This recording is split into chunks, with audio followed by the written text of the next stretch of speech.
Bismillahirrahmanirrahim. Assalamualaikum warahmatullahi wabarakatuh. Apa kabar anak-anakku sekalian? Bertemu lagi dengan Ibu di pelajaran Bahasa Indonesia. Nah, anak-anakku sekalian, di pertemuan kali ini kita akan membahas tentang materi teks eksplanasi. Ya, ini adalah pertemuan pertama kita tentang teks eksplanasi. Langsung saja, Ibu akan menjelaskan indikator pencapaian kompetensi kita pada pertemuan kali ini. Yang pertama adalah menjelaskan pengertian teks eksplanasi. Kemudian yang kedua, menganalisis ciri-ciri teks eksplanasi berdasarkan pola atau struktur teks eksplanasi. Kemudian yang ketiga yaitu menganalisis gagasan umum dalam teks eksplanasi. Nah, setelah nantinya kalian belajar tentang teks eksplanasi pada pertemuan ini, diharapkan kalian mampu untuk menjelaskan pengertian, menganalisis ciri-ciri, dan juga menganalisis gagasan umum dari teks eksplanasi yang dibaca atau didengar dengan baik. Nah, langsung saja anak-anak sekalian, kita mulai dengan pertanyaan, apa itu eksplanasi? Mungkin sebagian dari kalian sudah tidak asing lagi dengan kata eksplanasi. Kalau dalam bahasa Inggris biasanya kita kenal dengan explanation. Ya, explanation ini apa sih sebetulnya gitu ya? Jadi eksplanasi ini secara umum merupakan artinya adalah sebuah keterangan ataupun penjelasan. Nah, kalau misalnya hanya keterangan dan penjelasan saja itu masih sangat umum. Kira-kira dalam pelajaran bahasa Indonesia apa sih yang dijelaskan atau apa sih yang diterangkan dalam teks ini gitu ya? Nah, Ibu ada gambar. Ini ada gambar petir ya, petir atau biasa disebut ada yang bilang halilintar dan lain-lain. Nah, kenapa Ibu menyajikan gambar ini? Kira-kira apa yang bisa dijelaskan atau apa yang bisa diterangkan dari gambar yang Ibu sajikan ini? Nah, kita bisa menjelaskan mengapa dan juga bagaimana sih petir ini bisa terjadi. Ya, jadi yang kita jelaskan adalah mengapa dan juga bagaimana peristiwa petir ini bisa terjadi. Jadi petir ini biasanya terjadi karena perbedaan potensial antara awan dan juga bumi atau juga awan dengan awan lainnya. Biasanya petir ini muncul pada musim hujan saat langit memunculkan kilatan cahaya, jadi timbullah petir. Nah, jadi berdasarkan gambar dan juga tadi yang sudah kita terangkan ya, sudah Ibu terangkan tentang eksplanasi secara umum yaitu penjelasan ataupun keterangan. Nah, kita dapat pengertian tentang teks eksplanasi. Jadi teks eksplanasi ini adalah teks yang menjelaskan atau teks yang berisi tentang proses mengapa dan juga bagaimana suatu peristiwa alam, ilmu pengetahuan, sosial, budaya, dan juga peristiwa-peristiwa lainnya bisa terjadi. Jadi perlu ingat bahwa teks eksplanasi tidak hanya menjelaskan tentang sebuah peristiwa alam, tapi bisa juga menjelaskan tentang peristiwa sosial, peristiwa budaya, tentang ilmu pengetahuan, dan juga yang lainnya. Seperti itu. Nah, kemudian setiap teks pasti memiliki tujuan tersendiri. Kenapa teks itu harus dibuat? Begitu juga dengan teks eksplanasi. Nah, tujuan teks eksplanasi ada dua.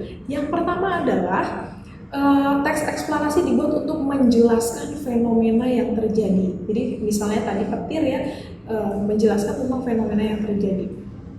Yang kedua, menjelaskan sebab akibat suatu fenomena tersebut dapat terjadi sesuai dengan pengertian teks eksplanasi, bahwa teks eksplanasi adalah teks yang menjelaskan mengapa dan juga bagaimana. Nah, ini berkaitan dengan tujuannya. Artinya teks eksplanasi ini harus menjelaskan sebab akibat suatu fenomena dapat terjadi. Tadi petir kenapa bisa terjadi gitu ya? Karena adanya perbedaan potensial antara awan dan bumi atau dengan awan yang lainnya. Itu sudah dijelaskan sebab dan juga akibat kenapa fenomena tersebut dapat terjadi. Ya, jadi tujuan teks eksplanasi ada dua. Yang pertama menjelaskan fenomena yang terjadi secara umum. Kemudian setelah dijelaskan yang kedua, setelah yang pertama dijelaskan secara umum, yang kedua adalah dijelaskan sebab akibat mengapa fenomena tersebut bisa terjadi. Apa yang menyebabkan fenomena tersebut terjadi, seperti itu. Kita beralih ke materi selanjutnya, yaitu ciri-ciri teks eksplanasi. Setiap teks memiliki ciri-ciri, begitu pula dengan teks eksplanasi. Ada 5 anak-anak ya, ciri dari teks eksplanasi. Ibu jelaskan satu persatu. Kita masuk ke ciri yang pertama. Ciri yang pertama adalah strukturnya terdiri dari pernyataan umum, urutan sebab akibat, dan juga interpretasi atau simpulan. Ya, jadi pernyataan umum itu tadi adalah tujuan dari teks eksplanasi yang pertama, yaitu menjelaskan tentang fenomena yang terjadi itu adanya di pernyataan umum. Kemudian menjelaskan sebab akibat ini ada di struktur yang kedua, urutan sebab akibat, dan diakhiri dengan sebuah interpretasi atau diakhiri dengan sebuah simpulan. Baik, kita lanjut ke ciri-ciri yang kedua. Ciri-ciri yang kedua adalah informasinya dimuat berdasarkan fakta, atau teks ini biasa disebut bersifat faktual, artinya sesuai dengan kenyataan apa adanya. Jadi tidak bisa kita menulis teks eksplanasi terlebih dahulu baru terjadi fenomenanya. Jadi harus ada fenomenanya, harus ada peristiwa yang terlebih dahulu baru kita bisa menulis sebuah teks eksplanasi berdasarkan kenyataan, berdasarkan fakta yang terjadi pada fenomena tersebut, ya. Kemudian yang ketiga adalah informasinya bersifat ilmiah atau keilmuan. Jadi tentu saja kita tidak bisa sembarang menuliskan sebuah teks eksplanasi, ya, karena teks eksplanasi tadi menjelaskan tentang sebab akibat atau mengapa dan bagaimana terjadinya suatu peristiwa alam, peristiwa sosial budaya, ilmu pengetahuan.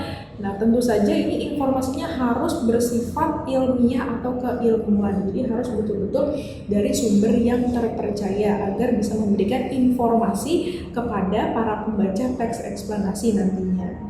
Baik, kita lanjut ke ciri-ciri yang keempat, yaitu sifatnya informatif dan tidak berusaha memengaruhi pembaca, ya.